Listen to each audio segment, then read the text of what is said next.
and let's just cut the shit, Adam. We're going to talk about Bob Dylan's Bootleg Series, Volume 2, Disc 2 of a much larger set. Here we've got another 20 songs, most of which are fucking bangers. Like, most of which, like, this is one of the best collections of songs I've ever seen, just period. Hands down. There are a couple here that are, hit or miss, but I think the majority of them are pretty incredible. So, at the outset, to kick things off, I think I'll just start by noting that when we talked about Volume 1 now 2 weeks ago, that only covered like 2 or 3 years of Dylan's career, where Volume 2 is covering closer to 11. That's not to say Dylan was any less prolific. In fact, he may have been even more prolific, but there is a little bit of a motorcycle accident in there. There's also just like other songs that perhaps hadn't been released more publicly. But what do you want to say, man? Where do you want to start this conversation on Bob Dylan, the Bootleg Series, Volume 2? Yeah, so I think you are right, and it's 11 years, mainly focusing on sort of Times and Other Side, Bringing It All Back Home, Highway, Blonde.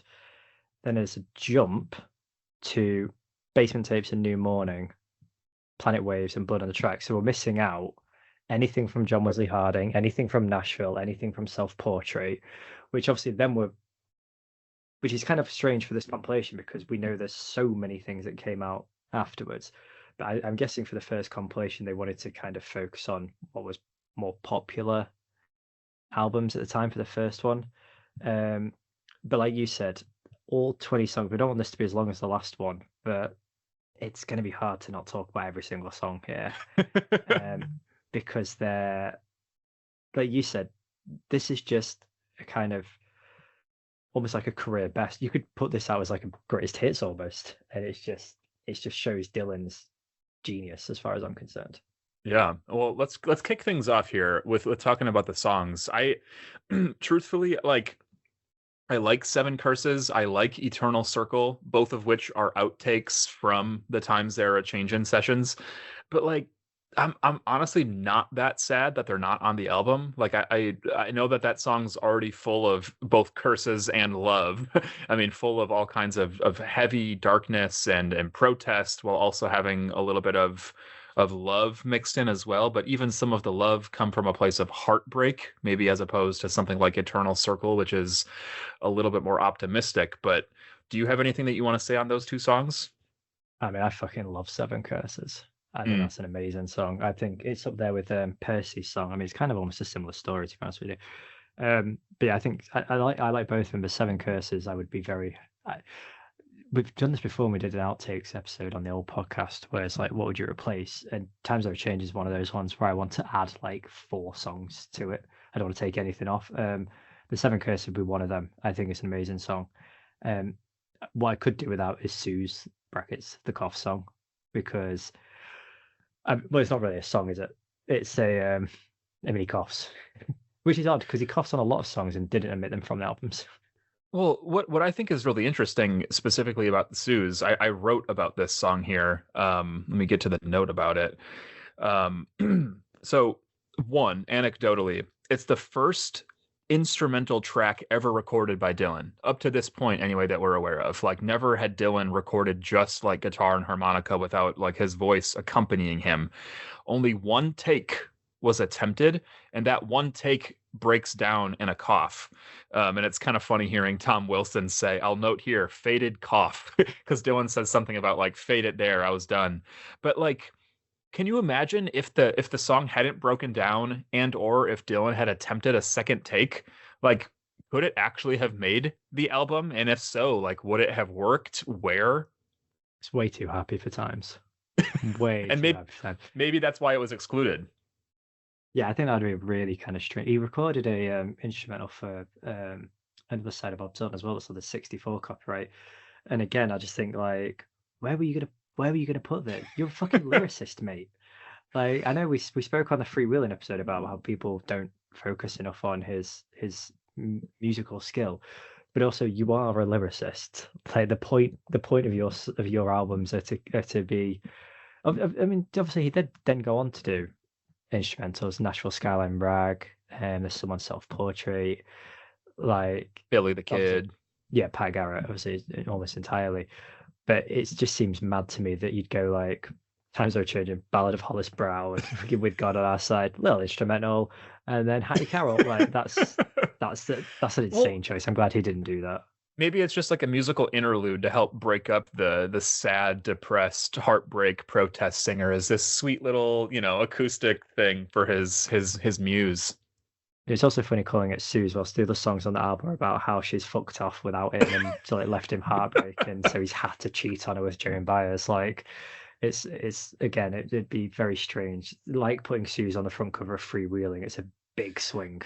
If I had to guess, like what I actually think this is maybe him just getting like warmed up a little bit. He's probably just tinkering to loosen up his hands, and then just the silliness of how it breaks down, and then Tom Wilson's response. He's probably like, "Hey, that wasn't meant to be anything, but like let's make it something to keep for the future. Maybe that's how it went down." Yeah, yeah, he could have liked the tune, couldn't he, or something like. I can't imagine there was a song planned because why would he have? He'd have just done another take rather than just coughing. I've always kind of just assumed it was a it's retroactively been called Sue's the cough song, as Agreed. opposed to at the time it was going to be called Sue's, and then they abandoned it, kind of thing. If we go on to the next song, so this is probably the most famous song so far, which is "Mama, You've Been on My Mind." Um, Another side of Bob Dylan outtake, also one of his most famous songs. What's weird, I also find strange about this song is when he starts playing it in '64, people applaud like they know it, and I know people covered it, but like it's this kind of weird thing that happened before the internet. And obviously there was bootlegging going on of his studio sessions, but you can't imagine that all the people in that audience have got those. There was few and far between, Yeah. but people already knew these Dylan songs that hadn't even been included on albums. Maybe You've Been on My Mind, amazing song. Again, he often played it live with Joan, And that's I love who, when they do that duet. but again, he's playing a song about missing his girlfriend, his ex-girlfriend, with the woman he cheated on that girl with, which is nuts. But the Do you Rolling do you Thunder think they Review talked about version, that? Like, do you think Bob and I mean, Joan like backstage were like, "How weird is it that we sing this song and people love it?" they must have done surely. Like, 'cause, well, in a complete unknown, they play it, don't they? But they play it like Jones singing it like sarcastically and Yeah. swearing at him in between it. But I was gonna say the Rolling Thunder Review version with Joan is by far my favorite version of the song. Absolutely astonishing performance that when they're like, "We're playing this song for someone in the crowd called Mama," and it's just a really, really gorgeous version, that one. By then, I feel like you've lost the context of like this having been about a girlfriend, and it almost feels more like it's about Joan. Because I feel like most people by that point had probably only really been familiar with versions that they heard played with Joan, and so it just feels like sentimental and classic by then. I don't like how when Joan sings it, she sings "Daddy, you've been on my mind," but that's just because I think the internet's ruined The the word phrase "daddy," "daddy." Yeah, it's yeah. like, "Daddy, you've been on my mind," but also Especially because for Bob Dylan, who's like a rail in this tiny little 22-year-old or but whatever. also because Dylan's not singing "Mama" doesn't mean mother in this song, so then Joan does make it "daddy." It's just I know we're making it something more than it is, but it is odd to hear, isn't it? Like, "Daddy, you've been on my mind." No, thank you. But then track 5 is "Farewell Angelina," which I think, again, we're probably gonna be saying this quite a lot. I think is a phenomenal song. He only ever tried one take it and then dumped it.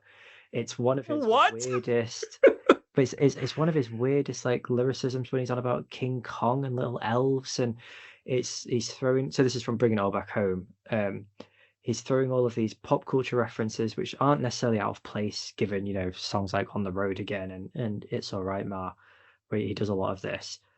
But it's it's an incredibly strange song. It's one of the first forays into this real kind of beatnik surrealist poetry, and again, it was made incredibly famous by Joan, who then recorded it, named her album Farewell Angelina, did kind of what's seen as the definitive version. I still prefer Bob's just because I prefer Bob kind of singing over Joan, um, but is a it's an extraordinarily weird song. And again, we mentioned this previously on our episode about Simple Twist of Fate, but Joan changes the line about a parrot because which she does in Simple Twist of Fate. 'Cause I think she's scared of them.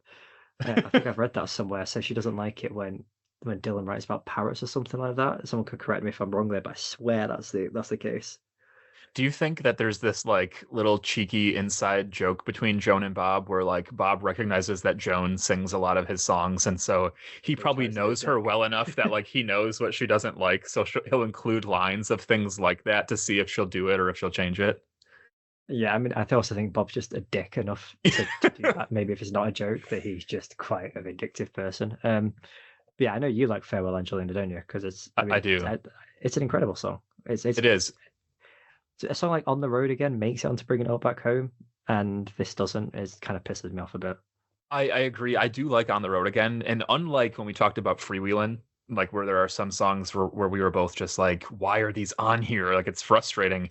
I don't really feel that way about any of the songs I'm bringing it all back home. There are songs that I like less than others, but I like everything Yeah, I that's don't there. mind it, but But to if it was exclude this, if it was the choice between that and Farewell Angelina, then Angelina's winning every single day of the week.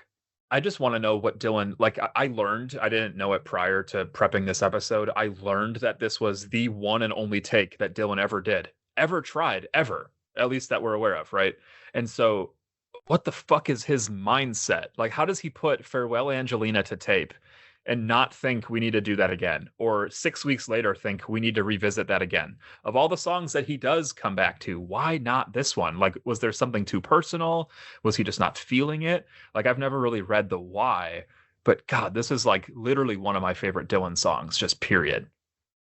It'd be interesting to kind of just if there was a way to like live in his brain for a minute where Ooh. you just imagine him. Well, yeah, but you imagine him listening to this in the studio in '65, and what I just want to know his thought process, and I want to know about so many songs. Like when he first listened to Blind Willie McTell and went, "Nah, fucking leave that off. Union Sundown, get that on, son." But like, but just in his, what's he listening to? What's he hearing that we're not? And in his head, he goes like, "Scrap that, then. Let's not do anything else with that." I mean, because also this version could have been on the album. Like this doesn't break down. This doesn't like there's so many songs we're going to come on to where the song literally just stops because it's not because someone's played the wrong note or Dylan's forgotten the words or whatever. This is a complete take. If this was on an album, you wouldn't think it was the first ever take, and so it kind of baffles me that he did this then went, nah, you're all right. It breaks my heart. Like of all the Just things that Bob has done forget it forever. Just fucking just never ever think about it again. until 1991, where we will release it. Oh yeah, yeah. After Jones made it way more famous than we ever could have. The next song then. So we were talking about this briefly before we started. So I bought this album for this next song because I never heard it, but anyone who has listened to enough of these episodes know that I got into Dylan because of Subterranean Homesick Blues. And then when I started getting like the CDs when I was like 13 or whatever for my birthday or for Christmas, and I discovered there were these bootleg series, and one of them was Subterranean Homesick Blues alternate take, and I was like, whoa, what the fuck? I have to hear that because I love it so much. And you're pulling a face. I like the acoustic version. I think it's fine. Like I think it's as I said to you before, like it's an interesting kind of alternate reality of what would have happened if Dylan hadn't gone electric. Because it sounds like it could have been on Another Side of Bob Dylan, or it sounds like it would be the opening track of the follow-up album to Another Side of Bob Dylan in the reality where Bob Dylan hasn't gone electric, but is still writing beatnik music. Obviously, it doesn't hold a candle to the original, clearly. But I do think it's like an interesting bit of history. If Dylan's clearly tried it acoustically and then decided, actually, fuck it, we need to go electric here. Yeah, it's not that I dislike it, and especially with the context that you just gave, I like that framing of the song. I simply, there are some songs in Dylan's catalog where the version that you know is so good that everything else pales in comparison, regardless of okay, let me sidebar. I think of like Visions of Johanna.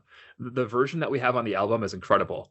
There's also a version that's an electric, more like upbeat, like driving My cut that favorite I version. also love almost more than the original.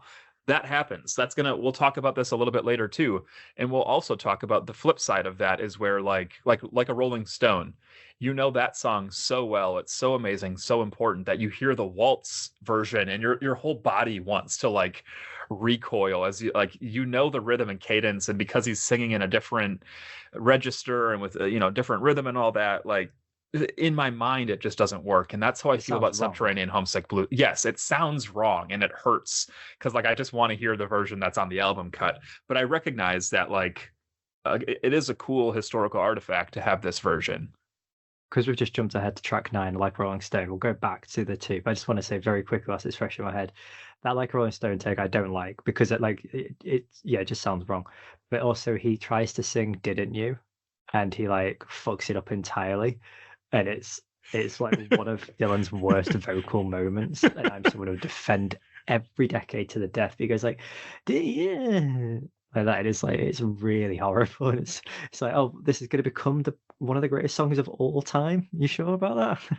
Yeah, and I think what hurts both Subterranean Homesick Blues and Like a Rolling Stone contextually in this collection, when you compare it to something like The Cutting Edge that we get like decades later, I think that was like 2013, when if you listen to the collector's edition, which you and I both have access to, it's 18 discs, every cut of everything that was recorded from Bringing It All Back Home through Blonde on Blonde. And so to hear the evolution of the songs, I think is more helpful than just hearing these in isolation.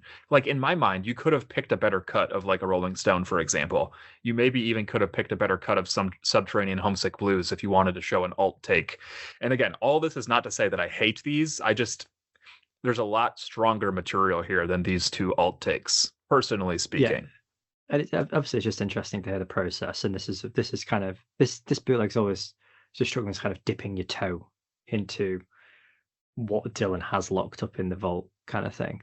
Um, so if we go on to track 7, If You Gotta Go, Go Now, brackets, or else you gotta stay all night, which interestingly was released as a single in 67 in the Netherlands only, I think. Yeah, and the oh God, what was the oh, it's To Ramona. The B-side was To Ramona. Like what a weird little compilation to release as a single. But I like this song enough. To bring it all back home, I'll take again. It's a lot better when he performs it on stage at the Halloween show in Mm. '64 because the audience like find it really funny, like way funnier than I've ever found the song. But again, it's There's Dylan's delivery, isn't it? there's a Um, lot of innuendo and all that. yeah, yeah, exactly. Yeah. Again, I don't think I'm not bothered. It's not on Bringing It All Back Home. This to me is almost like the perfect bootleg song in that it's one that you find on an album and go like, oh, that's kind of fun, but it doesn't. It's not replacing Mr. Tambourine Man or something. Do you know what I mean? Like, No, I mean I do think it's fucking rocking. This I mean like the backing band that he's got going, like they're hitting everything in strides. But what I want to know is who's singing behind him. I don't quite know if it's like a harmony or whatever, but it almost sounds like a female voice. But every yeah. time I look up like the actual personnel, like it doesn't record anything other than who was at the Bringing It All Back Home sessions. But do you know like was who's singing the like parts underneath Dylan's lead? Because it sounds if it's not a female's voice, it's somebody singing in a higher register. It is Angeline Butler from the folk trio The Pilgrims, apparently. I couldn't find that anywhere. Where did you find it? I mean, just Wikipedia. I swear to Christ, I looked there. Is it like buried in some other info? There's under Dylan's version. It says of the two acoustic takes completed, neither was used. He recorded the song again on January the 15th, producing 4 takes with a full band, plus backing vocalist Angeline Butler from the folk trio The Pilgrims. Huh. Well, I'm not crazy in thinking then that it was a female voice because I heard it and I'm like, how have I never identified that before? Like, who is It that? also So that's sounds like, with the Desire sessions when no one knew what Dylan was going to sing or when to come in. It sounds a bit like that, like yeah. the haphazard, like she's not really backing him. Like she's doing the best that I assume she could with Dylan's planning. And it works, but there's definitely like delays or his phrasing kind of stalls a bit, and so she's suddenly out of sync with him. Yeah. Well, But no, I've yeah, never no, heard of who that is though. Now after this, after a no. recording, I kind of want to look into like what if she's ever said anything about these sessions and what she thought. But no, yeah. So it's a good song. But I do agree with you there. Track 8, we're on to Highway, which is sitting on a barbed wire fence. Which again, Highway's my second favorite album. I don't want to lose any songs off Highway, but I would happily add this. Like this is just like a classic Highway 61 song. Yeah. It's kind of crazy this isn't on the album. Like you hear it and it just sounds like it should be on there. Well, that's because it's just like Tom Thumb's Blues, basically. Well, So exactly. It's a very early it's version. Yeah. less of an outtake and almost like a more of a yeah, like an early alt take or something. Yeah, no, there is that. Yeah, you probably couldn't get away with both of them, but whenever I listen to it, I still really like both songs Do you which separately one would because you prefer? Like if you had to take one over Tom the Thumb, other? Yeah. Tom Thumb. Okay. I mean, just for the live versions alone. Um, but yeah, it's in a barbed wire fence. You could imagine it being on Highway, but it'd probably just have to have slightly different lyrics, I suppose. Yeah. Um, Or your move, but it's Tom Thumb. yeah, so yeah, I'd rather that didn't happen. Also, we're not in charge of Nope. that. We're talking as if that's what's going. We're going to go on Spotify in a minute and go, "Oh fuck, Tom Thumb's gone." Change it up, right? Um, but no, I think it's a solid song, and it's again shows kind of the way Dylan's working in the studio. If we jump over like Rolling Stone, because we spoke about that, now we get to what I think is the first of the superior alt takes, Same. which is "Takes a lot to laugh, takes a train to cry." What do you like about it? Yeah, I will say I like the original, but weirdly enough, this is one of the Dylan songs that I heard this version first. And this is something that like we'll come on to again, I think a little bit down the road on another song. But it's also true of just like this concept, right? Of like in time and space, all of us encounter Dylan at different times and in different ways with different songs, different albums, whatever. And for me, a lot of my early exposure to Dylan was through compilations. So it was like Greatest Hits Volume 1, Greatest Hits Volume 2. And then I got this. And a lot of these were coming from a local library. So I was just getting whatever Dylan they had. And so I remember listening to this, and specifically, It Takes a Lot to Laugh, It Takes a Train to Cry, being obsessed with this song and then hearing actual like in context the other version on Highway 61 being confused of like why is this different, because I didn't quite yet understand that Dylan was that kind of artist or that he would have different alternate takes of I mean any song, let alone like beloved songs. But like I don't know, there's something about the instrumentation in this song and like the rhythm that I find more fun. Like it's more upbeat, it has less of that like slower whatever the original or the album version has.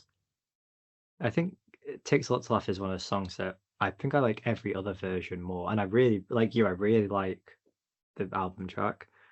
I think that slower thing you're talking about makes it feel like it's a train. That's kind of the feeling I get from the song. But this version, the Newport 65 version with Bloomfield's guitar, even like the weird, kind of almost like status quo version from the Rolling Thunder review, I prefer all of those over the album track. And yeah, especially this one. This is like we've talked about the Visions of Johanna electric version.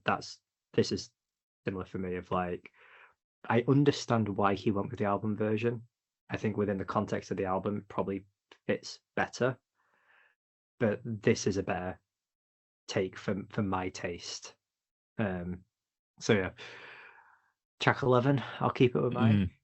Why does he sound like that? Like yeah, maybe he's not quite had enough coffee to start the day. And this is oh god, like I love Blonde on Blonde, right? But both of these outtakes I'm like fine with them being outtakes, but especially I'll keep it with mine. Like there's just something about how he sounds like he's almost like he has just woken up or something. Definitely isn't that thin wild Mercury sound that like permeates the rest of the album. And like the only thing I can chalk it up to is like this is Dylan with like the members of the band and then a couple of other people who have stepped in. And these from history, I remember reading the book about it like it sounds like Dylan didn't really like what was going on with the instrumentation in New York, and that's where he decides to like jump ship a month later and go down to Nashville and record with session musicians down there. And I don't know, there's something in this song that I like understand perhaps why it was left off, and I don't know, like maybe he could have done another take and it had sounded better, but I just don't know. I'm not a huge fan of this particular cut. Well, what's really interesting about, I'll keep in mind, is he tried recording it in 64 for the Whitmark demos, failed, then tried to then did a piano version for Bringing It All Back Home and tossed it out, then tried it on Blonde, and then I think for the third time went, right, we're not doing this song, which is kind of, it's odd that he goes back to it so many times. Like that's not usual for Dylan. Nico from Bill Underground and Nico did an amazing version, which made the song quite famous on her album Chelsea Girl. Judy Collins covered it. Fairport Convention covered it. Marianne Faithfull covered it. Like so many people have covered this song, which is strange that it's one that Dylan himself didn't seem to be able to get right. You know, most people cover Dylan's most successful songs, and people give it all the whole like, oh, it sounds better when it's covered, all this shit. But even Dylan threw this song away after 3 attempts in 3 different eras. Three different Bob Dylans tried it and still couldn't nail it. Because we get a lot of songs where Mississippi from Love and Theft was recorded for Time Out of Mind, and Or Dylan Mr. didn't quite Tambourine Man. get to it. Well, yeah, that Tambourine Man recorded for Another Side. Dylan didn't quite get to it. Gets to the next album, goes right, let's rework this, and usually nails it. But then this is just an odd one that he just couldn't seem to get his head round, but I think it's because this is gonna kind of sound like a weird thing. But it doesn't sound like a Dylan song Yeah, in that it's a bit. I don't know. it's too sentimental. Even I Yeah, don't know. it reminds me of a lot of people don't like "Make You Feel My Love" because which I actually don't mind the song, to be fair. It's not my favorite Dylan song, but because it's almost too soppy. Yeah, that's a It's good way to put too it. too on the nose. It's a bit, and especially like if you look at other stuff on Blonde on Blonde, like even Sad Eyed Lady, which is about Sarah, doesn't at any point say "I love you, Sarah Lowndes." It's a Yeah. very Dylan-esque roundabout way of getting to that, and this is a bit straightforward. I think that's why it just doesn't sound like Bob Dylan. But like you, I'm not sad it's not on Blonde on Blonde. She's Your Lover Now. Again, I like the song. I think it's okay. I think it's again, what I keep referring to as a great bootleg song. As like you hear it, you go, that's cool. I understand why I didn't choose it. Yeah, but like the drumming is all to use a phrase that you like and I've stolen and co-opted is like it's all over the shop. I feel like like the drummer is really struggling to do whatever they're trying to do as a band here. And so I think I get maybe why Dylan was struggling so much with those New York sessions and why he ended up going down to Nashville. Like everything I've ever heard, like I'm pretty sure only one take. I think it's oh, which one is it? I feel like only one take from New York made it onto the album. Do you know off the top of your head? Not off the top of my head now. I can find That's out for fine. you. We'll get to it when we get to Blonde on Blonde, but like essentially just like most of what they tried to cut in New York wasn't working. Dylan goes down to Nashville and obviously finds his muse. He finds that thin, wild Mercury sound that he was hearing in his head, and the world is all the better for it. So, like, these are two songs. I'll keep it with mine and She's Your Lover Now that I really don't mind that they were left off the album. And they might even be the weakest songs amongst the 20 here on this collection if I had to pick two. It's hard to. I mean, I'd say are we taking out "Sue's the Cough" song because that's not a real song. It's not a real song, but it's still like I don't know. In my mind, it's fun. Like I So like I'm surprised from such a blonde on blonde bum boy like you that you're kind of dismissing. Like I think "She's Your Lover Now" is fine. And when I hear it, I'm kind of like, it just sounds like just an extra blonde on blonde track to me. Like one that, albeit it's not as good as the rest of the album, but I could see it replacing "Pledging My Time" or um, but it breaks down there, doesn't it? That it doesn't. The song never finishes, does it? Really? no, but there's another cut of Pledging My Time that would have worked way better than the one he Yeah, picked to again and talk and about the that phenomenon. and the Shadow Kingdom version's amazing as well. To be fair. Well, let's talk about the Okay. basement tapes here. Or do you have the No, info no, for I was me? going to move on. No, I was going. No, no, no. I looked for about 4 seconds and couldn't find it immediately, so gave up. That's fine. I Shall Be Released in Santa Fe from the Basement Tapes era. Dude, like I Shall Be Released is an all-time favorite of mine, and this is the take. Like of any other version, this is the take in my book. Okay. What do I you take prefer over it? the Greatest Hits Volume 2 take of that and the You Ain't Going Nowhere. Just I prefer his voice on that. And they're the ones I heard first as well, I think. So That's fair. that's kind of always to to quote a phrase that doesn't mean this, you never forget your first. And I never forget my first. I shall be released. I'll never forget my first release. Anyway, um, but I know it's crazy that this is so. Obviously, the basement tapes had been bootlegged under Great White Wonder, not Great White Wonder, True with Roots. But And Great White Wonder. yeah, it is on Great White Wonder, isn't it? Yeah. Um, so it's kind of crazy. It's the first time it's properly released. Well, it's I shall funny. release. It's almost like the song itself is saying "I shall be released." Like it's not But Dylan also, it's singing one of about his something. it's one of his most famous like in concert songs as well. Like Hmm. people who've been to see Dylan before 1991 have likely heard the song played live. It's become one of his biggest songs, and the quote unquote proper version had never officially been released. Obviously, we're still when was the full basement is it 2011 or something? 20 Somewhere in it was there. Yeah. around that.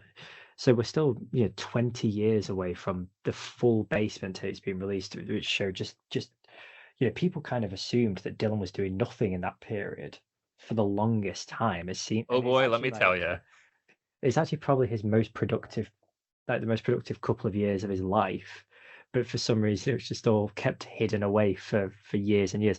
And I think as well, we'll get this when we'll speak about it, sorry, when we come to the bootleg series. But Robbie's decision to not include I Shall Be Released. Like Santa Fe, I really like, but I understand not including it. Santa Fe is the perfect basement tape song. It's the guys fucking about. It sounds It improvised. It's sounds like it made up on the spot.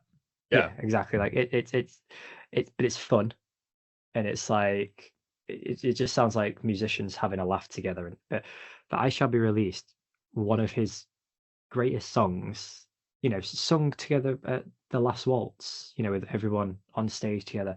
Dylan sung it at like Martin Luther King memorial concerts. And like Robbie goes, of the 24 tracks, I'm going to make 8 of them the band songs that were recorded at a later date is a fucking crazy decision. I don't disagree. I'm almost positive that the band recorded their own version around the Yeah, they time did. that the Because basement tapes had come out. it's on music from Big Pink, isn't Cahoots? it? Uh, Oh, isn't it? I I think swear I it was think it's on. I think it's on an expanded version. I don't know if it's on the official.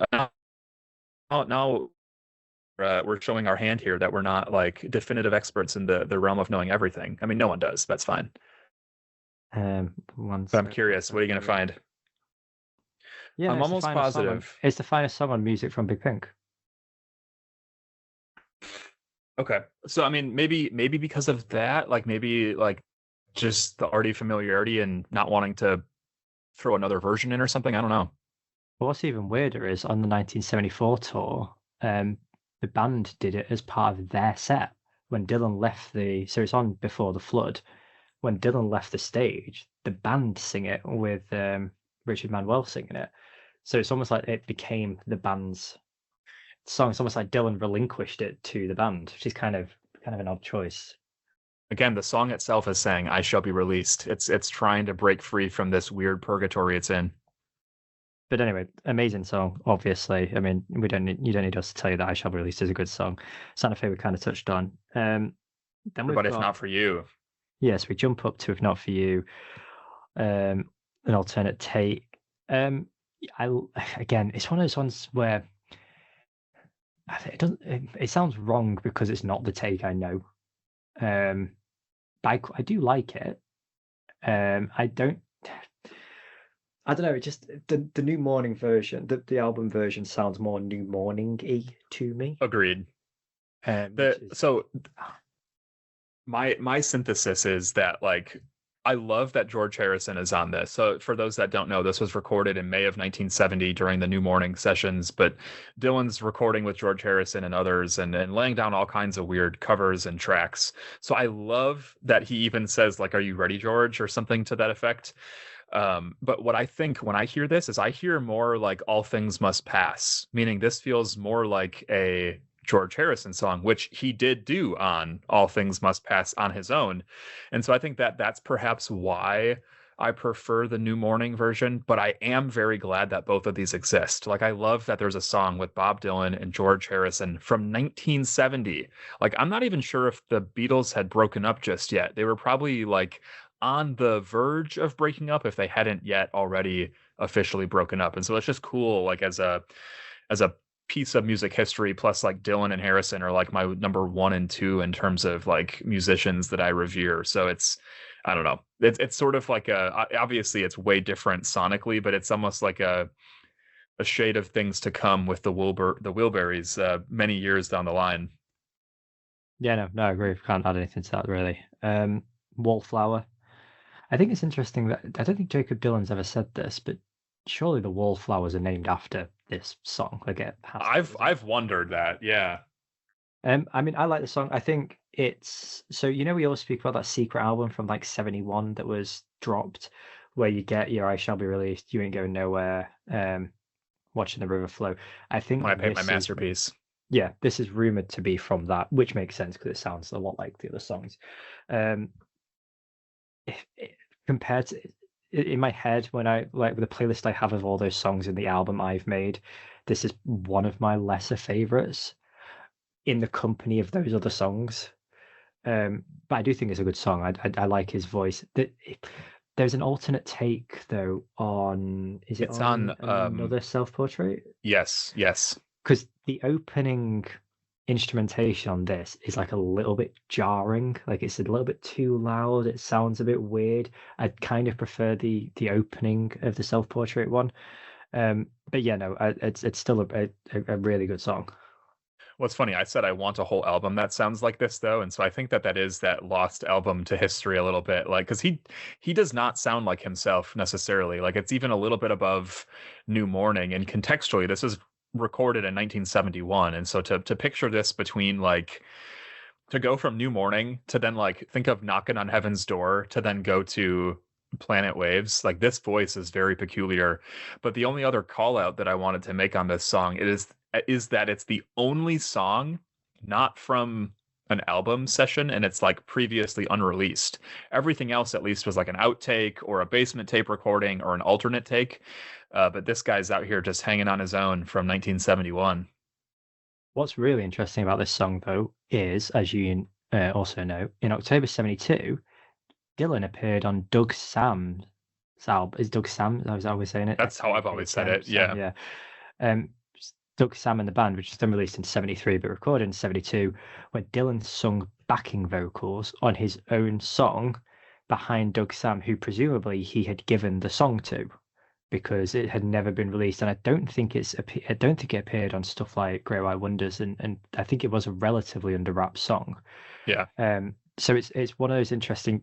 There's a couple of times where a Dylan song comes out before anyone else has heard of it. I mean, I'll keep it in mind, appeared with Nico and what have you. But this is one where not only is it appearing on someone else's album before Dylan's is released, Dylan's fucking there singing backing vocals on his own unreleased song, which is I think a unique thing in his career. It's very strange. It is a very fun fact. I don't know. This like middle period dude of like where he's still kind of on the farm out in the woods of New York, but not like touring or doing much apart from releasing, like Self-Portrait and New Morning. Like what the fuck is he doing in 1971 and 1972? I'm so fascinated. What annoys me is after the crash, D.A. Pennebaker went to continue filming Dylan because they were in the middle of filming something, and he stopped filming him because he said he was too boring because he wasn't doing much. But it's like I would love there to be footage of him writing and recording John Wesley Harding, and like you said, just knowing what he's up to. When and obviously a lot of it's like spending time with his family, which is nice and good, but like yeah, there's so many years that are lost in. For I've got like 250 books about him, and almost none of them go anywhere near that period because there's nothing that anyone knows. And it could be fucking boring. It could be that he'd wake up, take the kids to school, try and write some music, take the dogs for a walk. But then there's stuff like, was there a secret album? Or not a secret album, like a lost album? Or, how did George convince him to do the concert for Bangladesh? Or that story about Dylan climbing through George Harrison's downstairs window and sitting at his Thanksgiving table and just starting to eat with them. Like that's the kind of stuff I want to know. I I'm know. sick of I'm sick of hearing about 65, 66. I know all about that shit now. Let's get to like some of the weird Woodstock days. I'd love that. Well, it's fitting as we're talking about the very first installation of the bootleg series, right? Like the last time that we talked about it, we mentioned how more recently it has felt very stale. Like the last several iterations of it have just felt like regurgitation. So like can volume 19 or maybe even 20 be something that we've never heard before? Like all these long rumored missing albums. Like I would love to hear more from the Wallflower sessions, I guess is what I'm trying to get to. That'd be my abs. Honestly, if there was one thing I could have, it'd be 71, 72 recordings just in its entirety and some form of booklet or liner notes that said what it was for and what the fuck was going on there. Yep. Um, but anyway, let's jump to Planet Waves. We've got Nobody Except You, which an amazing song, but almost I almost can't listen to this one now because of the live version I from know. the 74 re-release, which is astonishing. Like this is a really good song, but the live version kind of fucking blows out of the water for me. If I had to guess, when I listen to this cut, I'm almost wondering if it is similar to the songs we talked about from Blonde on Blonde, if it just wasn't quite working in the studio, but then they were able to further refine it for the live act. Because there is something that feels ever so slightly off, despite the fact that it is a very good song. And I do think it would have slotted in well if they had just like tried another take of it or something. Yeah, but I think I don't know. It's almost to me. I've always put it in the same camp as Wedding Song, in the sense that it feels so personal that I think it needs to be Dylan by himself. Hmm. Because you know what we were saying earlier about I'll keep it in mind not sounding like Dylan because it's too earnest. But that's 1966 Dylan. 1974 Dylan is quite earnest now, and you know with songs like Wedding Song where it has to be Dylan and his guitar, and I think almost having the band backing him in the studio and what have you, it I don't know. I don't know if it's like takes it like one step removed, whereas just Dylan singing it by himself on stage, it just seems to take on this whole new meaning and this whole new rawness. When I first heard that 74, like I'd heard it before on 74 show bootlegs, but the quality's always been terrible. And then when it first came out on that 74 re-release, I was just like, it just This is fucking kind of fell incredible. in love. I just fell in love with the song again because I'd kind of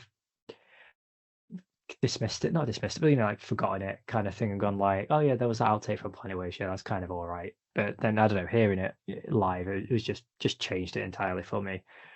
So this version here, pretty good, but anyone who hasn't heard it, listen to the live version from 1974, which is just an astonishing song and just Dylan an amazing voice as well. That and Wedding Yeah. Song live on stage are kind of hauntingly beautiful, especially given what's about to happen to Dylan and Sarah's marriage. Well, before we hit the last three songs, all of which are from Blood on the Tracks, I want to warn you that hot takes are coming. So just I to mean, be prepared. I think we're gonna have similar Oh, spicy little takes here. Okay, well, let's just jump ahead to Call Letter Blues before we talk about the other two songs.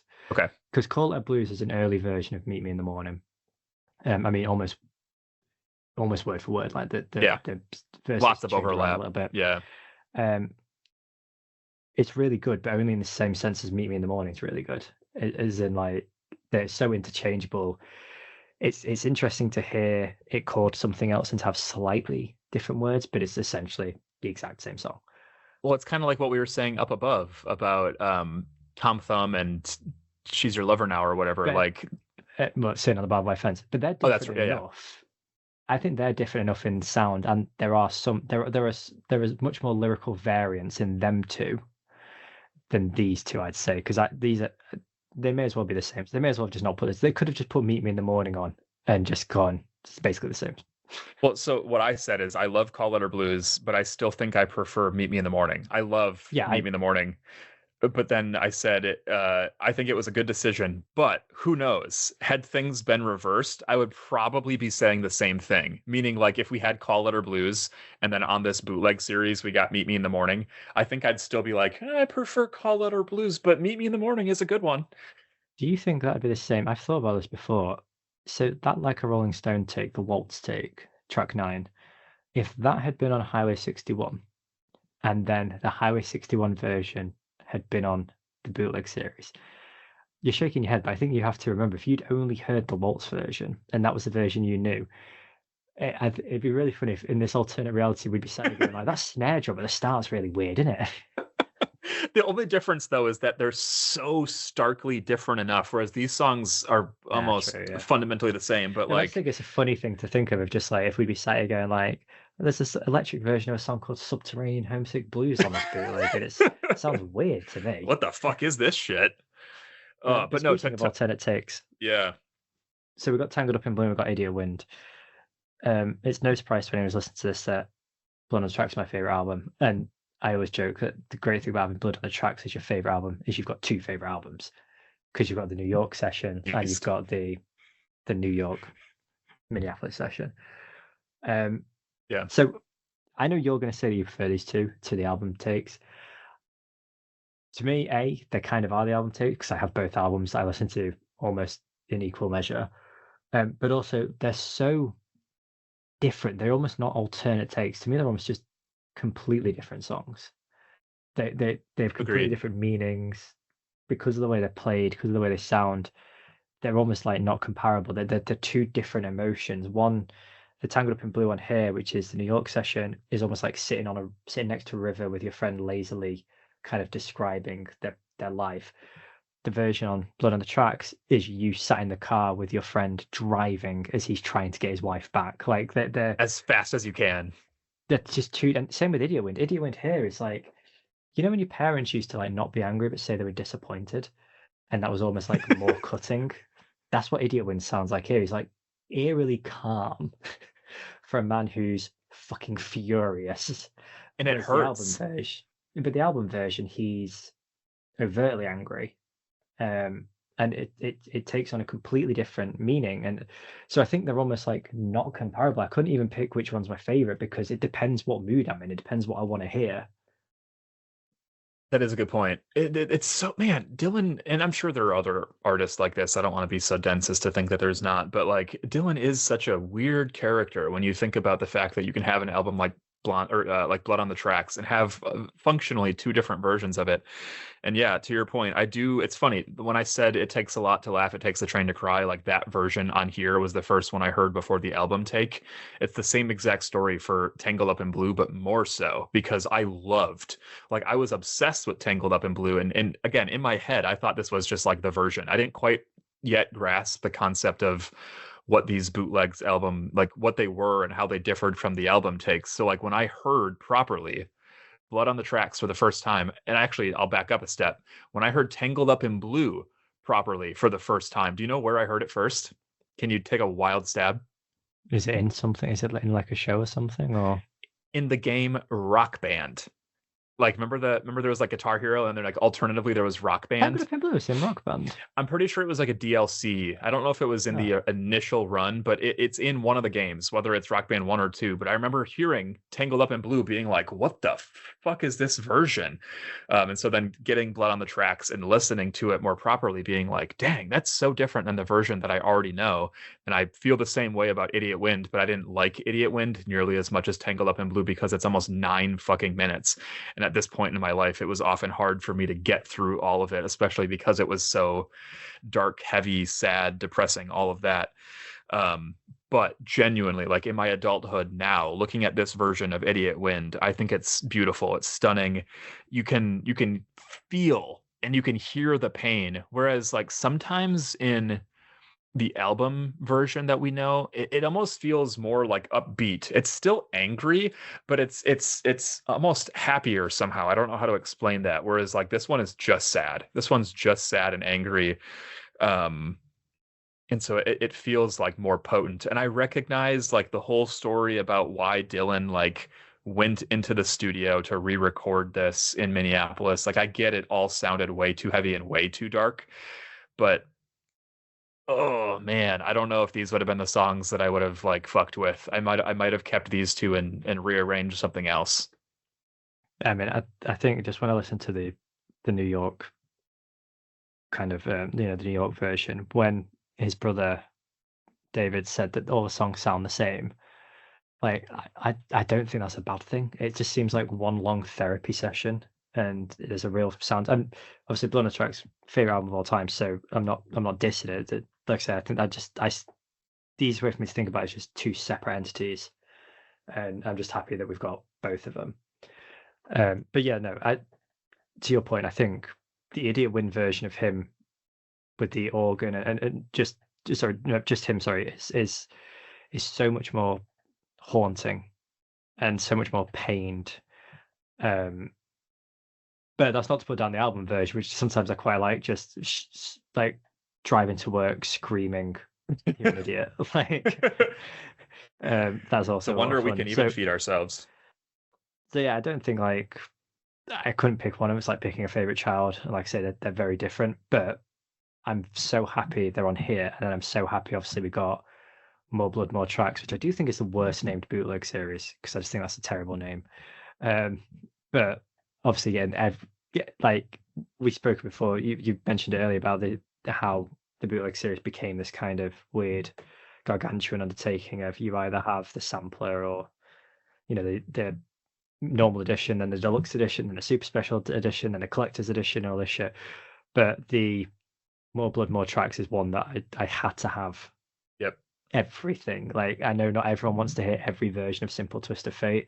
I do, because I want to be there. I want to listen to it. Like, See, and my only knock on the More Blood, More Tracks, like the full version, is that there are not more Minneapolis takes. The only Minneapolis session stuff is what we get on the actual album, Blood on the Tracks. There's not like, take one, take two, or maybe Dylan was just more proficient and maybe the band hit all their marks most of the time, but like most of More Blood, More Tracks is New York, which I do like. But if you're gonna give me this collection that's called More Blood, More Tracks, give me all the fucking but tracks. I think obviously we'll talk about this more when we get to this bootleg. But I do think he was a lot more structured in Minneapolis, and I do think it was. And if you remember from the book Simple Twist of Fate, he was asking people to destroy tapes at night because he was worried Mm, about it getting out. So even if there was more stuff, maybe it doesn't exist. But anyway, we'll get to maybe. that when we get there.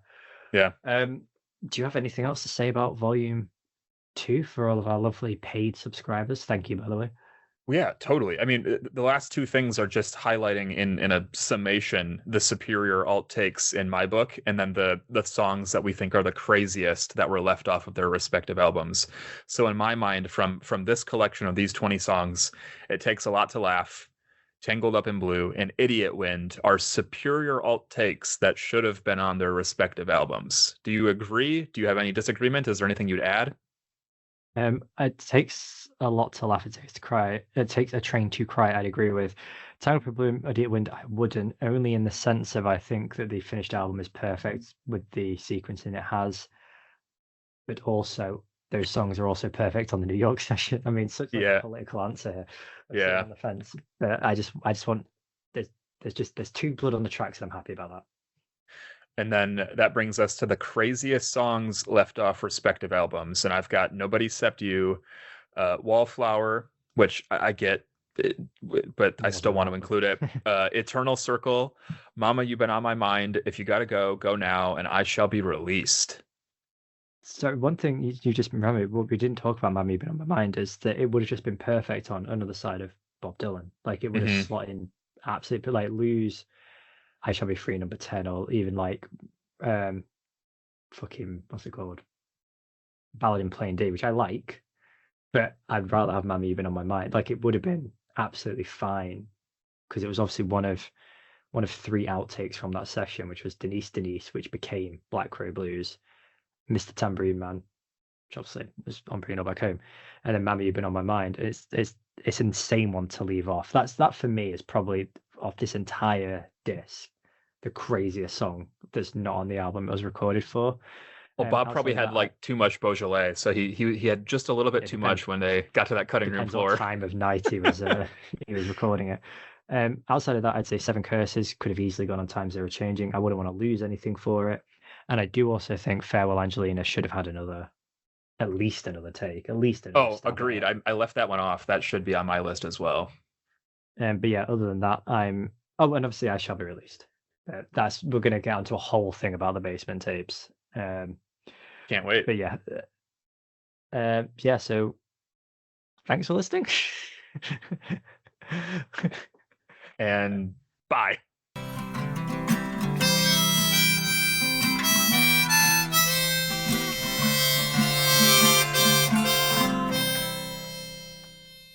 What an amazing end to a podcast.